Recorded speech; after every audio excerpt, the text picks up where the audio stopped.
देश मेरा जल रहा है, आग लगी है सीने में, हुक्मरां सब व्यस्त हैं खून गरीब का पीने में। तो राम मंदिर या बाबरी का पक्ष नहीं मैं लाई हूं, घायल भारत चीख रहा है, चीख सुनाने आई हूं। परम आदरणीय सभापति महोदय, मंचासीन निर्णायक मंडल समिति एवं उपस्थित मेरे प्यारे साथियों, मैं आरक्षी खुशबू चौहान केंद्रीय रिजर्व पुलिस बल आज सदन की राय से असहमत होते हुए वक्ता विपक्ष में अपने विचार प्रस्तुत करूंगी। महोदय, दर्द हद से तब गुजरने लगता है जब मेरी आंखों के सामने ताज, पुलवामा, छत्तीसगढ़ में शहीद हुए जवानों के शत विशत अधजले शरीर के टुकड़े, रेत के टीलों से ऊपर जाती लाशों के ढेर और कश्मीर की खून से सनी लाल रंग की सड़कों के दृश्य सामने आते हैं। उस पर मेरे प्रतिपक्षी महोदय का कहना ये कि मानवाधिकारों की अनुपालना करते हुए देश से उग्रवाद और आतंकवाद को समाप्त किया जा सकता है। महोदय, अब तो हमारा तिरंगा झंडा भी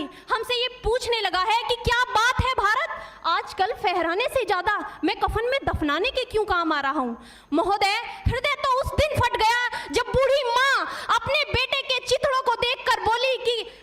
साहब, आप तो भर्ती में 1 इंच भी कम नहीं लेते, मैं आधा शरीर कैसे ले लूं। महोदय,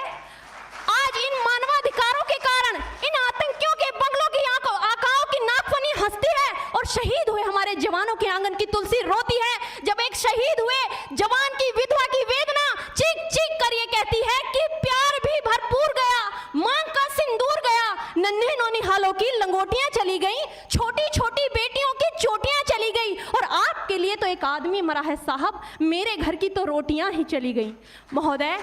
किसी भी युद्ध को जीतने के लिए पहल करना सबसे ज्यादा आवश्यक है, क्योंकि इतिहास गवाह है कि पहल करके बड़े बड़े युद्धों के परिणाम बदल दिए गए हैं। परंतु आज मानवाधिकारों के कारण हमारे देश के जवान इस कदर बंधे हुए हैं कि अपनी ड्यूटी पर खड़े होकर भी वो आज पहल करने से डरते हैं, क्योंकि महोदय भविष्य में उन्हें कटघरे में खड़े होने का डर सता रहा होता है। वो ये जानते हैं कि चाहे एक उग्रवादी की राइफल से निकलने वाली गोली को ये तय करना पड़े या ना पड़े, वो किसे लगेगी, लेकिन हमारी राइफल से निकलने वाली हर गोली को ये निर्णय लेना पड़ता है कि चाहे वो किसी निर्दोष को लगे, दोषी को लगे या ना लगे, परंतु किसी निर्दोष को नहीं लगनी चाहिए। यदि ऐसा हुआ तो ना तो ये समाज हमें छोड़ेगा, ना ही तिल का ताड़ बनाने वाली ये मीडिया हमें छोड़ेगी। और महोदय, मानवाधिकार के तले